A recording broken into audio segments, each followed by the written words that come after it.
Bonjour, donc du coup je fais une petite vidéo pour le fichier Excel du calcul des rapports volumétriques parce que j'ai la flemme d'écrire une doc.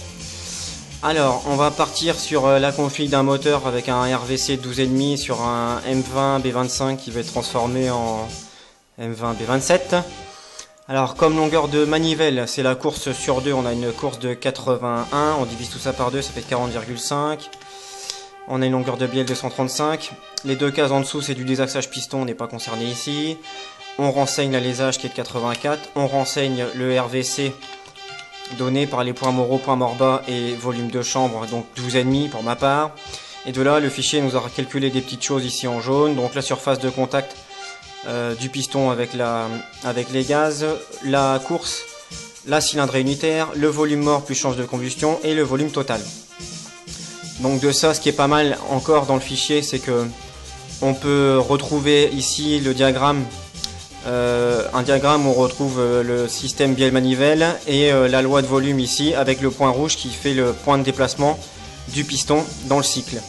Donc si on imagine ici qu'on est en croisement, c'est-à-dire on vient d'échapper et on commence à admettre, en se baladant un petit peu ici sur le curseur, on voit le vilebrequin et la bielle piston se déplacer. Donc on attend un peu, ça se déplace tranquillement. Et en même temps, ici on peut voir la position vilebrequin dans cette case-là en degrés vilo. Du coup, moi ce qui m'intéresse c'est d'aller voir à 180 degrés si j'ai bien tous mes volumes. Donc à 180 degrés, on se retrouve bien avec un volume total ici de 487 qui était le volume total calculé ici. Et ici sur la courbe, la courbe des volumes, on a bien un volume qui est au maxi à 490. Bon, c'est bien, mais ce qui m'intéresse moi, c'est de recalculer le rapport volumétrique en fonction de mon calage de distribution. Donc si on imagine un RFA donc, qui était de 50 sur M20 B25 d'origine et qui sera de 71 avec un arbre à cam qui va bien, on renseigne le RFA. Et ce qui est génial, c'est que le fichier nous donne la valeur angulaire du vilo qui donne le RFA. Donc à partir de cette valeur angulaire du vilebrequin, on va recalculer un volume total ici en dessous et un rapport volumétrique qui est recalculé à partir de la distribution, donc en tenant compte de l'arbre à cam, qui n'est plus en réalité de 12,5 mais qui est de 10,5.